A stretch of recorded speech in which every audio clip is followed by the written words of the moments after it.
On January 20th, a few days from now, Donald Trump will move into the White House and begin his second stint as the President of the United States. And there are understandable concerns in New Delhi. The telltale signs are a flurry of diplomatic moves in recent days.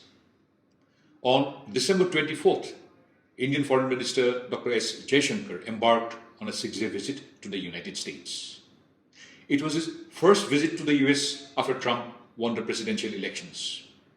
He met Antony Blinken, the US Secretary of State, Jake Sullivan, the American National Security Advisor, and interestingly, called for a meeting with all Indian Consul Generals posted in the US. Besides the Indian Embassy in Washington, D.C., India has 6 consulates in the US, in New York, San Francisco, Chicago, Houston, Atlanta, and Seattle. In all likelihood, it was a meeting to plan and frame a strategy of how to interact with the Trump administration.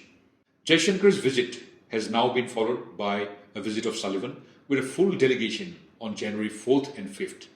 Rather unusual for a top functionary of the US administration to make a foreign visit at a time when the power is set to change hands. In New Delhi, Sullivan met Jaishankar and India's National Security Advisor Ajit Doval. What would be bothering the Indian establishment is whether there would be consistency and stability in the US military technology and collaborative relationship with India, be it in high-tech military drones or in the supply of aero engines for Indian fighter aircraft or in areas of emerging and critical niche technologies. And neither has Trump done much to allay Indian apprehensions and has been vocal about India's high trade barriers and protectionism, threatening reciprocal tariffs.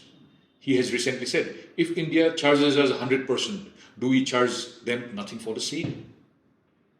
With the America First policy and vows to protect American jobs, his position on the HB1 visa may be the Make America Great Again or the MAGA line. The HB1 visa has been of great interest to New Delhi because Indians have been the prime chunk of claimants, cornering about 72% of the HB1 visa pie. Trump has also been vocal about his opposition to BRICS, a grouping of emerging economies that include India, China, and Trump's bugbear, China. BRICS has been pushing for de-dollarization or in working towards a currency of exchange that is bereft of the dollar.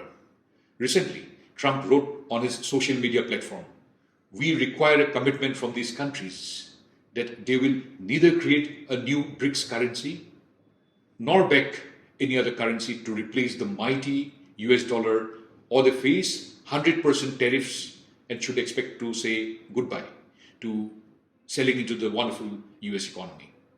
Another quote of his is, "They can go and find another sucker." Of course, there is bipartisan support in the US for the growing strategic relationship with India, with China being the common unifying factor. But then, the US political system is such that a powerful president can exert his will on the content and direction of policies. So, after January 20th, it will be keenly watched across the world whether the Trump administration maintains its steady course of the India-US relationship or is rocked by the stormy seas of strategic diplomacy, trade and commerce.